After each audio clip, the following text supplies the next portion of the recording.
Gold का market इतना ज्यादा स्ट्रांग है कि एक के बाद एक बड़े टारगेट गोल्ड के लिए आ रहे हैं। अब तो ये चौंकाने वाली रिपोर्ट आई है जिसमें एड यार्डेनी ने, यानी यार्डेनी रिसर्च के वो हेड हैं, उन्होंने गोल्ड का जो 2030 तक का टारगेट दिया है वो है $10,000 पर ऑunce का। अगर उसे इंडियन रुपीज में प्रति 10 ग्राम में अगर आप कैलकुलेट करते हैं तो वो बैठता है 3,13,000 रुपए प्रति 10 ग्राम का। यानी 5 साल बाद सोना 3,13,000 रुपए का 10 ग्राम का भाव हो सकता है। इतनी बड़ी तेजी यहां पर लग रहा है यार्डेनी को। इसके पीछे उन्हें लगता है कि सबसे बड़ी वजह यह है कि यहां पर आर्थिक अनिश्चितताएं बहुत ज्यादा है और लगातार ग्लोबल निवेशक गोल्ड का रुख कर रहे हैं। अमेरिका चीन तनाव, ग्लोबल अनसर्टेनिटी, जियोपॉलिटिकल रिस्क, ये सारे फैक्टर हैं जो गोल्ड को सपोर्ट कर रहे हैं। साथ ही ट्रंप की जो नीतियां हैं इससे गोल्ड को काफी ज्यादा सपोर्ट मिल रहा है। साथ ही ट्रंप के टैरिफ और फेड पर जो दबाव बनाया जा रहा है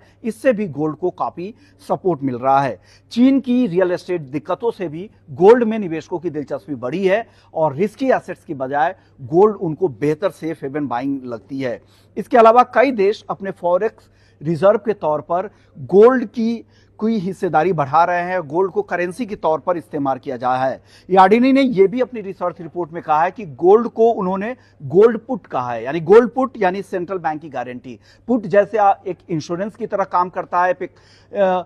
लोअर लेवल पे आप उसे अगर उसके प्रीमियम देकर खरीद लेते हैं तो आपको नीचे में भाव गिरने से सुरक्षा देता है। तो यही उन्होंने गोल्ड पुट का उदाहरण दिया है। उन्हें लगता है कि सेंट्रल बैंक यहां पर की गारंटी है, क्योंकि अभी हम देख भी रहे हैं कि दुनिया की कुल जो गोल्ड डिमांड है उसमें से 25% अकेले सेंट्रल बैंक खरीद रहा है। इसके अलावा गोल्ड ईटीएफ की स्ट्रांग बाइंग है। तो सारे फैक्टर है जो गोल्ड के फेवर में है। अगस्त में हमने देखा था सेंट्रल बैंक्स ने 15 टन सोना खरीदा था। जुलाई की सुस्ती के बाद वापस से गोल्ड की बाइंग बढ़ी है, जिसमें कजाकिस्तान, बुल्गारिया और एल साल्वाडोर जैसे देश है जो बड़े खरीदार रहे हैं। और यही वजह है कि ये वापस से सोने पर सारे एक्सपर्ट बुलिश हो रहे हैं और 2025 के अंत तक गोल्ड 4,000 के ऊपर जाने की उनकी उम्मीद थी और ऑलरेडी हम उसके बहुत करीब हैं।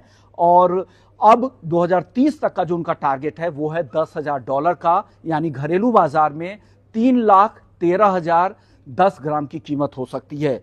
अब तक की जो तेजी अगर आप देखेंगे तो कमजोर डॉलर, महंगाई की चिंता से तो खरीद हुई है, लेकिन 1970 के बाद ये सबसे बड़ी तेजी है सोने की। घरेलू बाजार में 2025 में 56.5% तक दाम बढ़ चुके हैं। इस तेजी के बाद भी इतने बड़े बड़े टारगेट गोल्ड को लेकर आ रहे हैं क्योंकि इस बार कहानी बिल्कुल अलग है। करेंसी के तौर पर इसका इस्तेमाल किया जा रहा है, ये भी एक बड़ी वजह है। लेकिन